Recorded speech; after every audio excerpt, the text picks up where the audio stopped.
Tesla second generation Roadster going 0 to 60 in 1.9 seconds, still right here. It was spied at the Fremont factory right here in California. As we already know, they had it at the display at their headquarters also earlier this week. But some lucky fan, I guess they were just hanging out in the backyard of the Tesla factory, and this is their track that's located sort of on a back area closer to the freeway. You can still see through the fences. You can see they posted a video, and this is probably the best still that you can get from the video of the Roadster testing at the factory. It's a bit of a tour for the employees of Tesla's.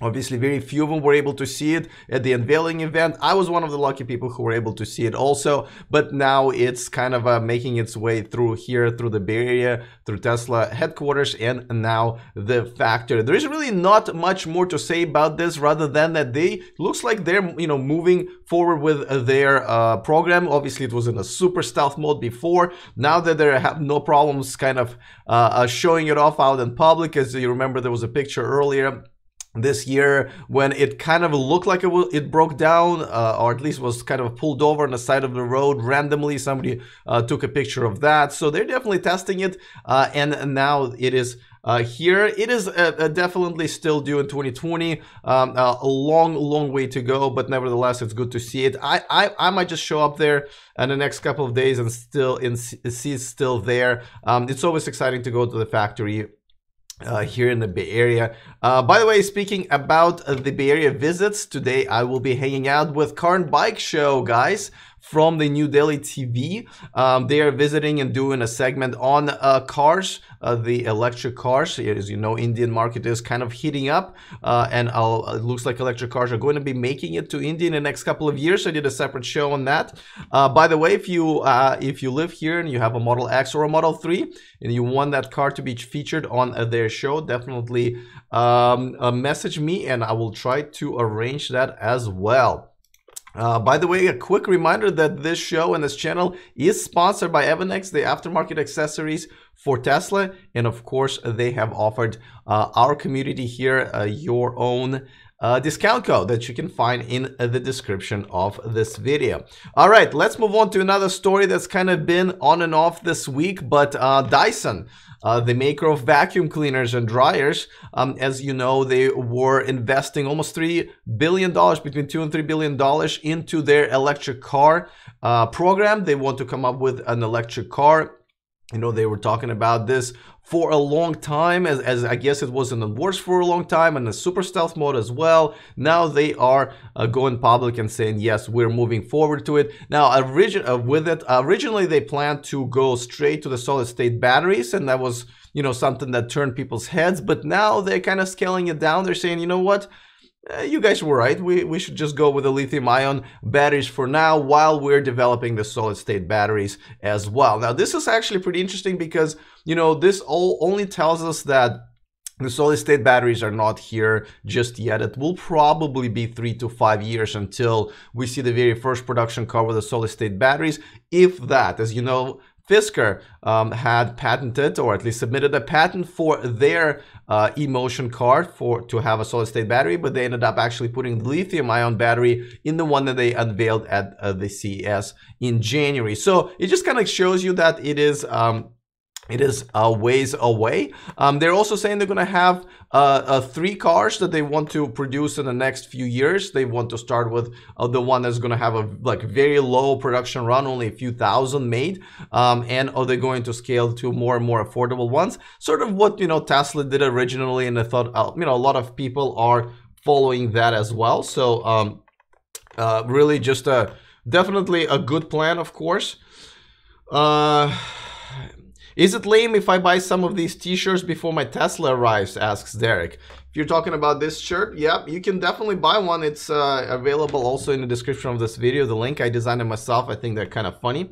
So yes, and of course, physics reminds everybody to give it a thumbs up for this video if you're enjoying it. If you're enjoying this channel, always helps the video to do well. Now back to Dyson, by the way. So now, I am excited about Dyson. I'm excited about any company that's going to be jumping into the game and producing yet another competitive product, but here's the thing. I don't know if you ever used the Dyson dryer. So this is a dryer that they actually have at one of the superchargers at the Kelman city here in California, and it's, you know, they're always cool looking and interesting looking. But if you've ever used Dyson dryers, God, I hope they make better cars than they make hand dryers. This particular one, it looks exactly like it is in a picture. So when it blows the air from both sides, and when you put your hands under it, it literally blows it all the way on your pants and on your shoes. So your hands are clean, but now your pants are wet. So I hate these dryers. It makes no sense. Now here's another one. Sorry, we're talking about hand dryers, but if these guys are going to be making electric cars, we really need to dissect their products here.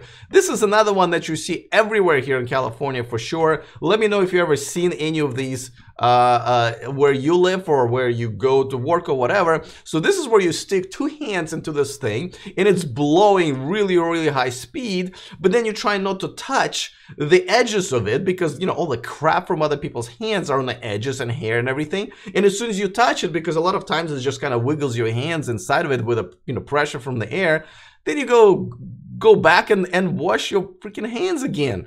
So, and by the way, in both of these, this one and this one, what I think they're missing the whole point that the fastest way to dry your hands is by actually rubbing it, by, you know, spreading the water around so there's a bigger area for the air to take the to dry the water off. Now both of these pretty much make sure that you will never able to touch your hands to dry them faster. So I don't, sorry if I went on a little bit too long of a rant about hand dryers, but again, if these cars are gonna work the way their hand dryers are, we're gonna be all in a lot of trouble. Let's see. Oh, I love the shirts, say Derek. Speaking about this and a few other ones that I think I wear, I just don't want to be asked if I have a Tesla because the shirt brings the convo up and I say no, but too bad I'm buying them. Yeah, listen, you can say that I am buying one this year or I'm a reservation holder. I think, I think if you're entertaining people with your shirt, it doesn't really matter if you're the owner yourself or you're just a fan, right? Sometimes when people ask me, hey, you know, why do you do an electric car YouTube channel? I say, I'm a big fan. And then they can particularly ask, oh, well, do you have one? And then I tell them, yes, I'm also own one. But so you can just say you're a fan, which is very much true, right? All right, guys, let's move on to another part of the show, which I love dearly. It's comment of the day. We have two comments of the day today. Let's get to the first one, and this one comes from Carlos. And Carlos is talking about the story that we did yesterday about the fact that it looks like that Tesla is, if you're a current Tesla owner and you have done nothing about reserving a Model 3 and you decided to go to their showroom and reserve the Model 3 right now, you will probably get a notification to configure it like within a couple of weeks, and you can actually have one in about 6 weeks or so, while people who are not Tesla owners in the first place and they reserved it on the very first day of a reservation being possible are still waiting. So now Carlos says, hi Alex, I don't feel it is right to deliver a Model 3 to customers that made the reservations right now, owners or not. There are owners that love Tesla in Elon and are waiting for almost 2 years. And he says he also has been waiting for a while, since April 15th. And you know, I have to say, I kind of agree. I really didn't even like, let me just come out and say it. I don't like the fact that they've decided to roll it out to, I already said it, I don't like that it rolled out to employees, really. I think they wanted to test the car. They could have, you know, taken the current Tesla owners that would say, yes, we want to be guinea pigs and do that. So I don't like that. I live with that. That's fine. But the fact that if you're a current Tesla owner and you get a priority over a non-Tesla owner, regardless of when you reserved it, I gotta tell you, I just don't like it. The Model 3 is supposed to be an affordable car for people who, you know, just can't afford a $80,000, $100,000, $120,000 car. And the fact that you're originally letting people who can't afford a very expensive car have first dibs on this one, I just think it goes against the spirit of this whole mass production. Everybody can kind of afford this kind of a car. I think if you got in line early in the morning on that day, and regardless of whether you're a Tesla owner or not, you should be getting that Tesla in the sequence and obviously with priorities of configuration. Let me know if you agree with me, guys. I know some of them, some of you will not. Definitely type it into the chat room if you agree with this or not. If you agree with me saying that it should just be like one long line without any priorities. If not, let me know why. Of course, in the comment section, if you're watching this in a replay. Alex Z in the chat room says Dyson car will save the space in your garage with their patented hang on your car on the wall hang on charger. It's probably not a bad idea, Alex. I absolutely agree. Tony in the chat room says he agrees that there should be no priority to Tesla owner. I appreciate that.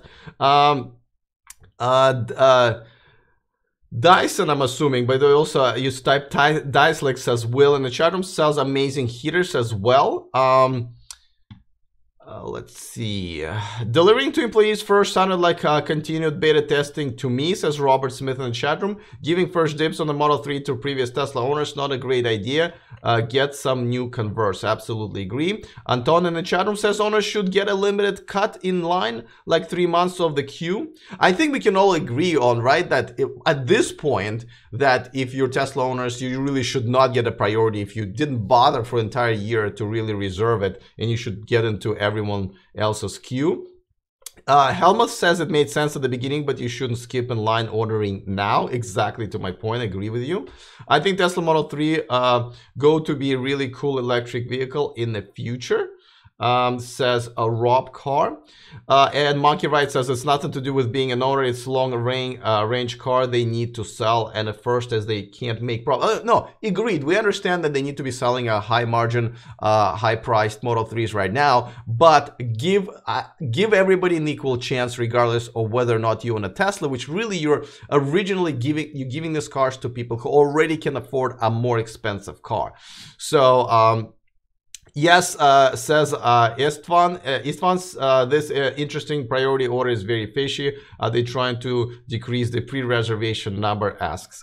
That's a good question. I will continue reading your comments in a second. Oh, we're almost over time. Is okay. Let me get to the second comment then, and we're talking about Elon tweeting. A couple of days ago, addressing yet another issue due to the crash, and I was just kind of making comments about, whether or not we all like the fact that Elon kind of tweets randomly and he replies to some people and not others. Maybe sometimes takes care of a problem that just, someone who is it's a big publicity thing, or someone's just really complaining, versus a bigger need of people who maybe are a little bit more quiet. So Big Dream, which actually has had his comments featured before, says, I'm fine with Elon's selective tweets because they show what he's thinking about and that he's engaged in and worrying about the current customer experience. The fact that they're one-offs doesn't mean that these are the only improvements being made, nor does it mean that there isn't an entire marketing team monitoring and compiling all the feedback. So if that's the case, absolutely, I absolutely agree with you. If these are not random, if this is really picked up based on a bigger need, then absolutely I agree with you. I do have to say that sometimes from what I hear, the complaints in my Tesla groups on Facebook, which are now like almost at 25,000 members, the complaints that I hear there are not always the same that I hear Elon addressing it. Obviously, I don't necessarily have the best sample group, but nevertheless, I'm just not sure if that's really the case. But if it is, absolutely, I agree with you. Tony says, they've seemed to have botched this one. What's the point in sitting in long lines almost 2 years ago when you're just going to move the line on them? That's so not cool. I agree. There's some things that Tesla does that I don't always understand, guys. Looks like I'm not alone here. Ben asks a good question, which I don't know the answer to, but he says, what happens to those owners who smash their car? I don't know. I was just thinking about the other day, right, about that guy who totaled his car. I'm gonna actually ask them. Yeah, that's a good question. I will table that for now. Alex Z says cutting line for Tesla owners would be just as bad business decision in my honest opinion. Tesla owners already have the chargers and adapters and such. Tesla needs a fresh customer to buy their accessories. Absolutely. Tesla needs the customers who are eager to get into this, whole this community to let them in first. If anything, maybe Tesla owners should be the last ones to get the Model 3, right? Because they already have a Tesla. I mean, I'm not saying that that surely should happen. I'm just saying it's, I think, just as flawed of a logic there as well. Fabio, welcome to the show. You are saying you're late. Yes, unfortunately you are, but that's okay. We're going to hang out tomorrow once again here at 11 a.m. We're going to review everything that happened this week, which was a lot. I have to say I have more slides this week than any other week. And we're going to hang out for a while until basically my voice gives up. I think that's where we draw the line with this. So thanks for hanging out with me today, guys. We already way over time. Tomorrow we have no time limit, but my vocal cord limits. So I will see you tomorrow. Other than that, remember to stay charged.